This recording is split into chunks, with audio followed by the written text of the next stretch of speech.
Hey there. Just wanted to jump in real quick and give you a hot take on the climate economy.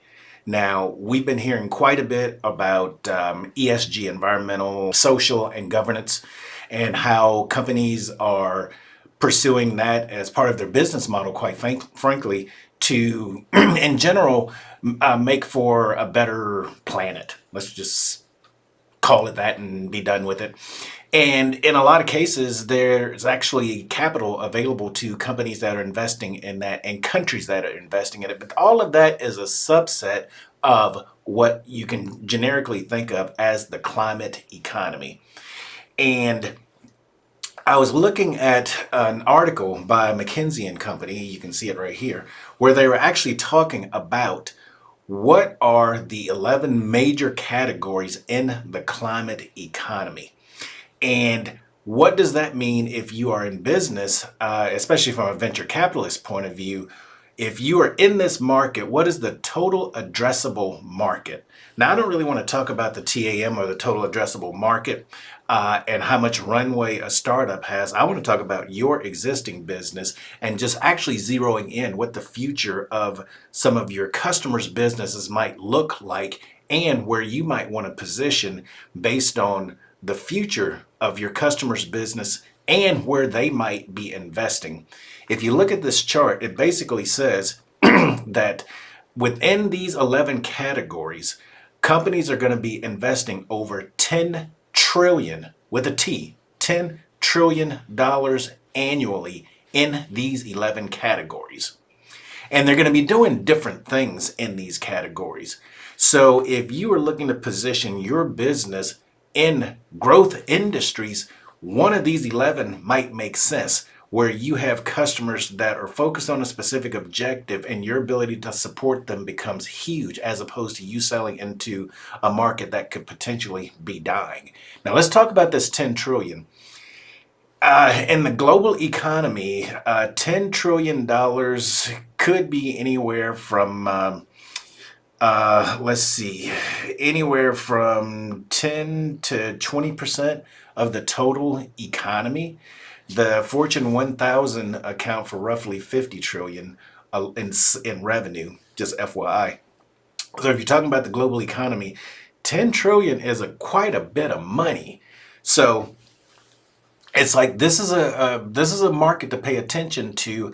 And oh, by the way, if your business is like mine, I don't even need 1% of 10 trillion for my business to do well. As a matter of fact, I don't even need half a percent of 1 trillion for my business to do well.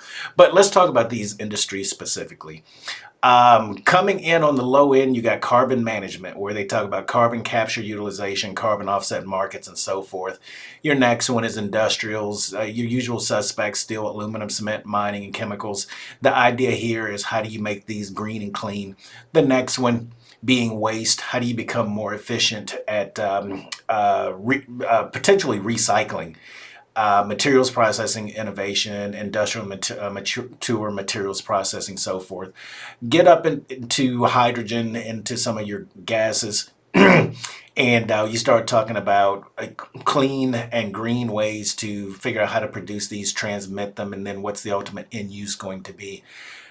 Oil, gas, and fuels. The one that's interesting here is direct emissions elimination and efficiency improvements. So for those of you selling in oil and gas, for the ones that are following a strong ESG policy, this is where their focus area is going to be. And you can see that there's somewhere between a $650 billion to $1.15 trillion potential annual investment every year for the next 10 or more years, actually up to 2030. So clearly for the next 8 years.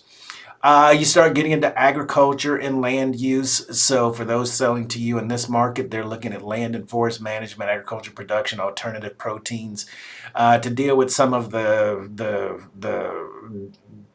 issues going on with soils not being able to maintain nutrients. So alternative proteins to nutritionalize, whatever the word is, to add more nutrients to the soil. The next one, consumers. you're going to see a ton of things going on here. There's going to be, in this case, this article represents startups. There's going to be a lot of new businesses on consumer electronics, sustainable packaging. So, if you're on the innovation end of this, it's like, what can you create? If you're selling into these markets, what might they be looking for in terms of renewable items or green items that you can use in these products? Municipal water supply, industrial water supply, quite a bit there just to make sure it continues to be healthy.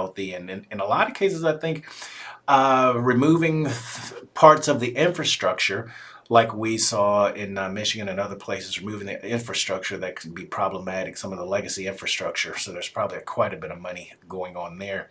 The next one, power, we've seen with wind and solar, renewable power, updating the grids, figuring out how to store energy.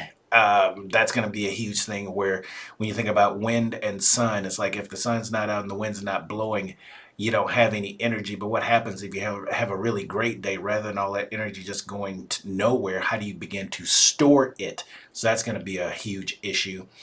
Of course, decommissioning of existing plants. People are going to spend a ton of money on that. Buildings, we've been looking at sustainability in buildings for the last 10 or 15 years. And that's going to continue to improve. And then transportation, we all are quite a bit familiar with electric vehicles and everything else. But then, of course, you have infrastructure. The infrastructure includes things like the battery stations, the recharging stations, but there's going to be a whole host of other things going on there. So with just these 11 alone, you can begin to start asking yourself, well, who are the companies that are in this? Who are the companies that are the leaders in this? What might some of their needs be? How is my company positioned to support them? With my personal values, which of these actually makes the most sense for me to play in if I decide that my business values has to be aligned with the climate economy? It may not. The counterintuitive part of this is there will be economies out there other than the climate economy that will continue to be robust. So you might decide you need to play in multiple markets. But I just wanted to jump on quickly because I found this a fascinating article. McKinsey and Company put this out, September of this year. You can see here, September the 2nd. And Michael Bershan and Anna Moore were the source for this particular graph.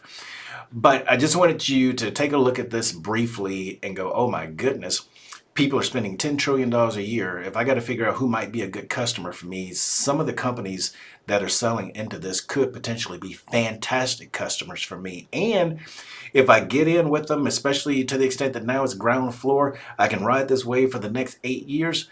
You might be in really great shape. That's it for now. If I see something else worthwhile, I'll jump back in. Take care. Bye.